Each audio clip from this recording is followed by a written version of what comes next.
Salut les amis, j'espère que vous allez bien. Voici les informations d'aujourd'hui concernant le Real Madrid. Let's go! Donc aujourd'hui à l'entraînement, tous les joueurs du Real Madrid, les membres du staff et l'entraîneur ont observé 1 minute de silence pour rendre hommage au pape François qui est décédé.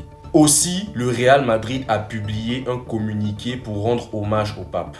Donc Vinicius a désormais atteint le nombre de 200 victoires avec le Real Madrid. Et c'est officiel, l'arbitre de la finale de la Coupe du Roi est désormais connu, c'est monsieur Ricardo de Burgos. Et l'arbitre du match du Real Madrid face à Retafe, c'est monsieur José María Sánchez Martínez. Donc la joueuse madrilène Olga Carmona ne va pas renouveler son contrat avec le Real Madrid, va donc prendre la direction du Paris Saint-Germain. Selon Relevo et Rodra, Carlo Ancelotti pourrait être limogé si le Real Madrid perd la finale de la Coupe du Roi, les amis. Voici quelques propos de Fernando Caro, le PDG du Bayer Leverkusen. Donc il a dit ceci: l'avenir de Xabi Alonso, il faudra le décider dans les 3 ou 4 prochaines semaines. On a hâte d'être à la fin de la saison, on le saura avant la fin. Il a aussi dit ceci: nous entretenons d'excellentes relations avec le Real Madrid. Je n'ai vu Florentino Pérez qu'une seule fois, mais j'ai